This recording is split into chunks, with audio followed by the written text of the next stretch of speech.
Welcome back, everyone. I am the Depressed Eeyore, and this is Labyrinth of Touhou. Where we last left off, we've explored majority of the map, found some more found another boss icon, and also we found Yukari and Rinazuki talking, and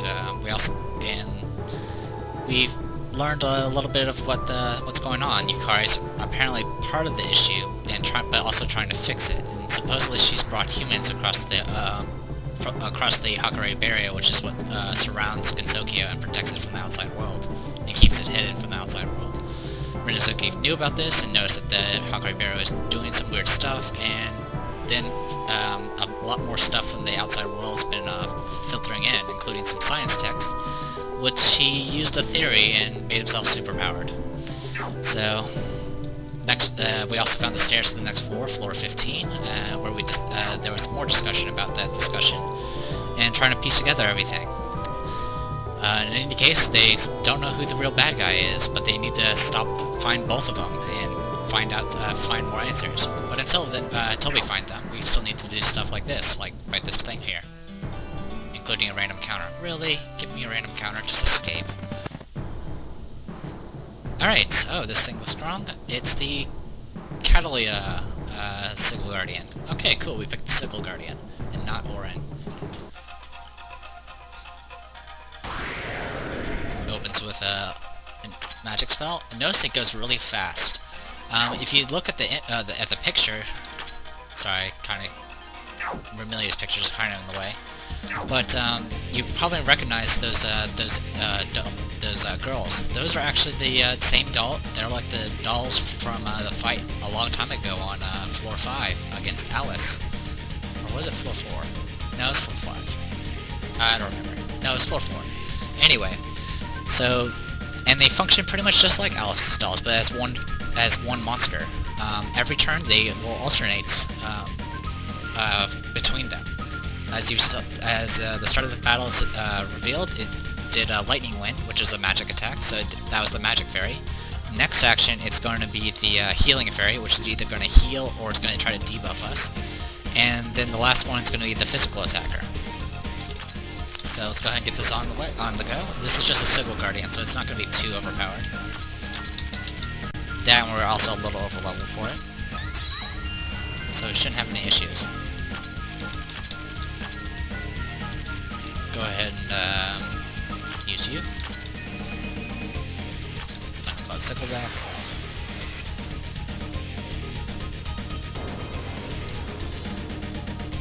Excuse me. That was Weakening Prayer. Debuffed practically everything. And that's right, I'm going to do Slash in Eternity. 67,000. That's a really good hit. Let's swap in another character.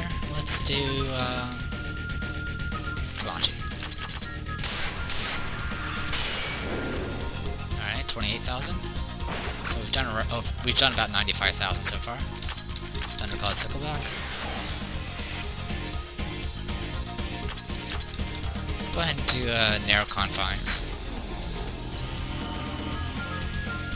Debuffed and paralyzed.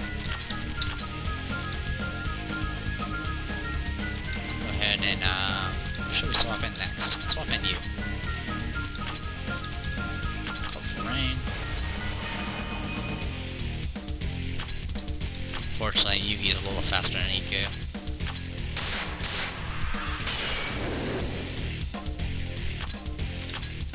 We'll go ahead and do Immovable Shackles.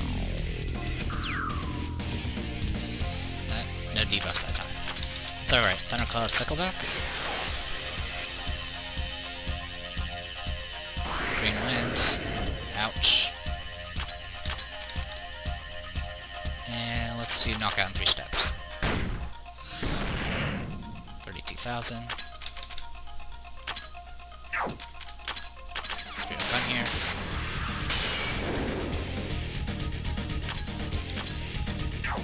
Let's go ahead and do Thunder Draw inside, see if we can debuff that defense some more. Nope. Weakening Prayer. Oh, that's a speed debuff, that sucks. 58,000. Monty in there.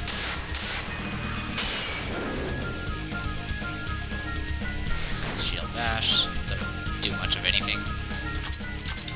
Scythe to the Dead. I'm not sure what this thing's resistances are, so I'm kind of just hitting with everything I got.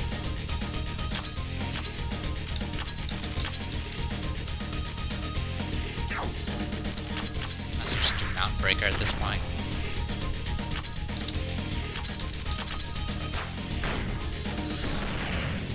There we go.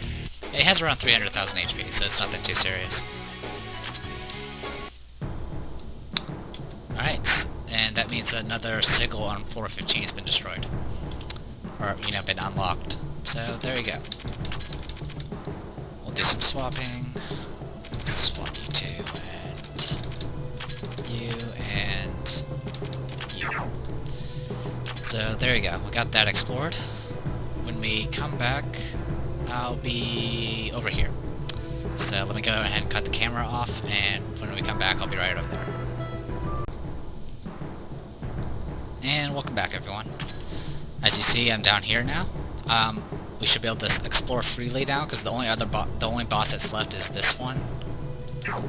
So, all we have left to do is see if we can find more treasure and events.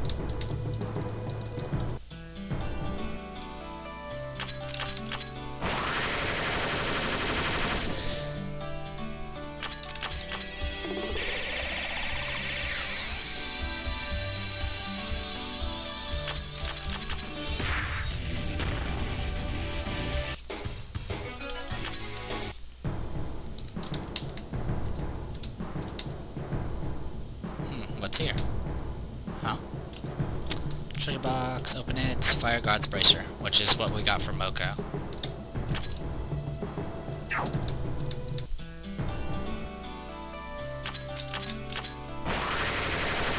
In case you don't remember, it's Fire and Cold Affinity, and that's what the item does.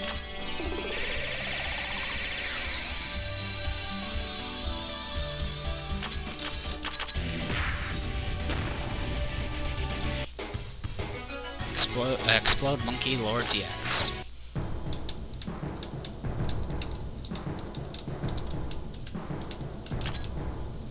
Alright, this area has been explored. So what we got left is here and there and the boss. Let's see, what route can we take? Alright, looks like the first place we can get to is here. So when we come back, I'll be up here. So be right back, guys. And welcome back, everyone. As I said, I'm over here now, and we're just going to reveal those two areas real quick. There you go, nothing to reveal. So all we got left is this area here and the boss. So, look at the map. It's going to take a little bit for me to get over there, so when we come back, I will be over here.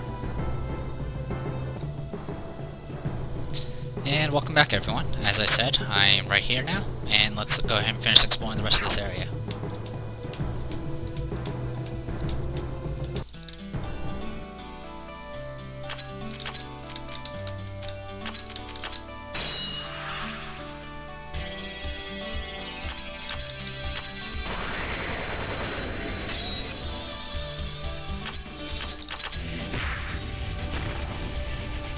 Go. Sorry, a little bit of frame rate there. Hopefully it's gonna be alright.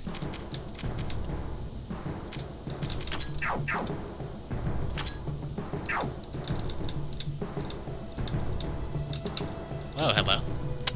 Let's take a look at this event. Good whose voice is that?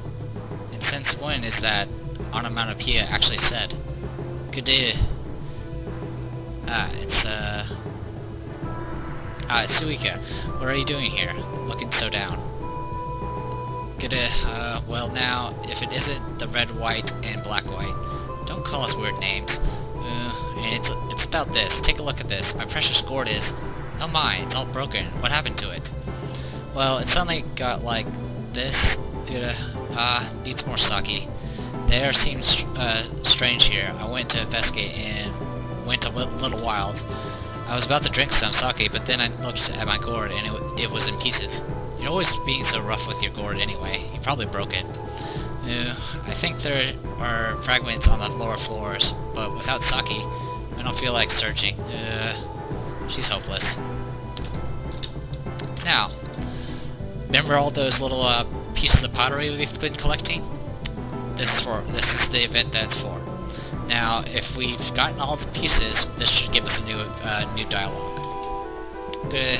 Saki, need more Saki. I'm gonna die. Sniff, sniff. What are you doing, Suika? Don't go under people's skirts. It's embarrassing if you start sniffing there. Hey, it smells nice. In fact, it smells like sake. Let me explain. The stuff that Marissa secretes is actually alcohol that her body generates. You're kidding! I am. For a second, I got really irritated. Smells like sake. Maybe it's because of this. Here. What's this? What's that weird fragment? There were lots on the path. It smells faintly like sake, and it seems to be a fragment of some strange pottery. It must be from the sake god. It's something with karma. That's a fragment of my gourd. Yes, this is a gourd fragment. Checking it closer, it is. Why was I holding a fragment of Suika's gourd? I wonder. Aha! I really wonder why. Oh, you don't need to now, or you don't need it now, so give it back to me. With my power, I can repair my gourd with this. Unfortunately for you, we can't give it so easily. Huh? This fragment is a symbol of the blood, sweat, and tears that we spent desperately exploring and searching. You sure are good at playing with improvisation. This symbol of our hardship, Suika, you want to just take it from us? Why, you demon, brute! So basically, if you want this back, then help us with the exploration. Oh, sure. You're okay with that? Well, you see, I already know about the stuff you guys have done. Basically, you guys rampage here, then party at SDM, no? That's my dream come true. Yeah, tomorrow will be fun, though I might overdo it. Well then, let's work hard. I'm glad more are joining, but that was irritating. Suika joined the party. So yeah, we just got Suika. I'll go over her once we finish exploring the rest of this right here.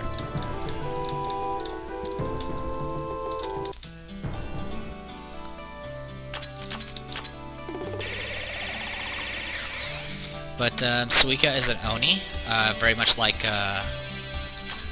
Yugi. I can't really remember what her special power is. It's kind of weird. I think it involves like manipulation of mass, but I've kind of seen different things about it. So some of the things I've seen her do though is like make her grow really, really big in boss fights and stuff like that. She also like lugs around like a ball and chain that she can just slam. She's very small. She's small for a she's very small, but she's incredibly strong, like ridiculously strong. So you can probably guess what type of character she is. But there we go. We've completely explored the area, and as the name suggested in the beginning dialogue of floor 14, it is literally 256 by 256, I believe. Because I mean 3, 6, 9, 12, 15, 18, 21, 27, 30, 33, 36, 42, 45, 48, 61, 64. Yep, 64 by 64. It's a perfect square. Alright. Let's go back to Gensokyo. And let's show off one of the characters. Let's go to the mansion. Swap out Ryzen for Suika. I'm going to go ahead and level her up because I don't really remember some of her specific stats. I know she's pretty much very similar to Yugi. Okay, yeah. She's kind of like the opposite of Yugi. Where Yugi has high attack power and high defense, Suika has high attack and high mind. So she can actually be kind of like a back row attacker. But let's go ahead and go over Suika. Alright. She has decent affliction resist. Her elemental affinity, she's vulnerable to spirit and fire, but resistant to everything else. She has decent hit points, decent attack, and decent mind. She has 5 attacks. She has throwing Mount Tokuguchi. And it's a single target nature element. It has very cheap SP costs, and has decent power and delay. Well, actually, it probably has... Yeah, it has some decent power and delay. Beam Throwing Black Hole. It's a multi-target wind spell. It's composite with low power, which kind of explains why her magic's somewhat a little bit higher than usual. But it can lower enemy speed, which is pretty good because there's not very many characters that can lower speed. Let's see. But since it's composite, that means it's very weak against high mind enemies. Gathering Dissipating, single target enhancing spell, returns a single ally's stats to normal. It also removes positive effects. So yeah, it's kind of like a dispel magic. It will dispel good and bad effects on someone. I think it's just buffs and debuffs. Missing Power, self-target support spell. It greatly enhances attack and defense, but greatly lowers speed. So, there you go. This is pretty much her buff-up spell she can do by herself. Throwing Atlas is a single-target wind spell. It has very high cost and delay, and it's pretty much just kind of like a knockout in 3 steps, or whatever it is. Knockout in 3 blows. It's pretty much her primary, super I'm gonna hit bosses real hard move. I've never used Suika myself. I've seen a playthrough of her used. She seems pretty powerful. What you generally do is just buff up her attack power, and then you either make sure she has a lot of debuff resistance, which she doesn't have very much of, or you make sure you counteract the speed debuff with like some speed buffs, or using Rumia's ability. But she's pretty, for a physical attacker, she is kind of versatile. She has the ability to dispel magic, and yeah, and has the ability to debuff speed, which I don't know how powerful that speed buff is, but if it's anywhere near the strength of Cernos, it's going to be pretty good. Unfortunately, I don't really have an open slot for her, mainly because I only have really 1 slot left, which is going to be replacing Ryzen eventually. And really, we don't need any more physical attackers. We have like 4, including Rumelia. So, sorry Suika, you're gonna have to sit out and just party at the SDM for a while. Much like Yugi, Suika carries around a gourd that's filled with sake that she drinks all the time. And I'm in completely the wrong place. Scarlet Mansion, thank you. Ryzen. Alright, I'm gonna go ahead and call this a video. It might be a little short, I apologize if it is, but I kind of want to break this up a little bit so I don't have to write as much in the descriptions. So for the next one we will fight Orin, because that's really the only last boss that's on there, and there's only 1 icon left. So there you go. I'm the depressed ER, and this is Labyrinth of Touhou. Hopefully you guys enjoyed it, and I'll see you guys soon.